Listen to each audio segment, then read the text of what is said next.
And what is going on, guys? Woo! We get so emotional, baby, every time Dana Brown, she steps in. Oh, that's so nice. From fitness fans to Mythbusters. Mythbusters! We're figuring out what works and what doesn't when it comes to getting active. Yeah, Dana Brown, our 5-minute fitness coach and the owner of Be Mind Body Fitness, is here to bust the top 3 myths that she sees all the time. I'm sure you see a ton, but so much information, we don't know what to think. And leading into that, you were just warming up. The difference between stretching and warming up. Okay.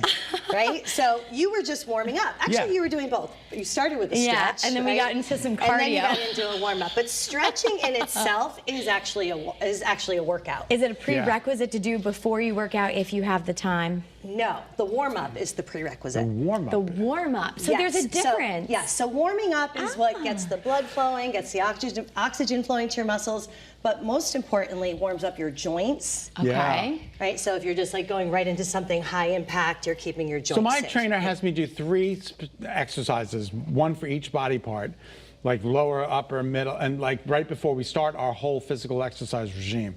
That's a good thing, right? Yeah, so he has you warming up with smaller exercises, targeting the muscles you're going to be really strength training. So that prevents injuries too, right? Definitely. Okay. That's the whole purpose of the warm-up, is preventing injury. Okay. So what are some keep exercising? Right, because you want to sustain that through life. So a good warm-up is just think about every single, your kinetic chain, your ankles, your knees, your hips, your shoulders, all of your major joints. Okay. So shoulder rolls, things that get the blood flowing there, and just getting your neck moving, nice and easy side to side. And then we get the blood flowing to the larger muscle groups. I'll just come forward here so we don't bump into each other. No, that's good. Side to side. And I like to add stretching into my warm-ups, but we'll pause and hold it and then get into a little stretch. But more importantly is just getting moving before you get into anything really intense. Okay. Right? Okay. All right, so what's another big myth? Muscle turns into fat. Yeah. Right? Yeah, not true. Oh my gosh, I can't tell you how many people in my family are like, if you are lifting weights, if you don't keep that up, it's gonna turn to flab. And I'm like, really? Incorrect. No? Incorrect. Incorrect. Can you call my father, please? Yes, let's talk to him about that. 80s, man, kind of did something to that. Yeah. I know, the Arnold Schwarzenegger mentality. But once you have fat cells, they can either grow or they can shrink. And really, when you think about losing weight, you're not losing fat, you're losing inflammation in the fat cells. Like the bloating and all of that stuff. Yes. Oh. Things become, so picture the actual cell shrinking. Interesting. Yes. And then as far as the muscle goes, you can gain lean muscle and maintain it by eating a lot of protein. And if you can't strength train for even a few months, doing body weight exercises like squats, lunges, push-ups, that will help you maintain what you have. Okay. Wow, and we've done a lot of those 5-minute fitness, body weight things, training exercises. Snacks, like thank you. That's what I'm trying to get at. That will help you maintain. Now, that being said, as we get older, that becomes more and more difficult to maintain your muscle, which is why it's so important to strength train. But don't worry about your muscle actually turning to flab. Okay. Yeah, they're not the same. Myth or truth?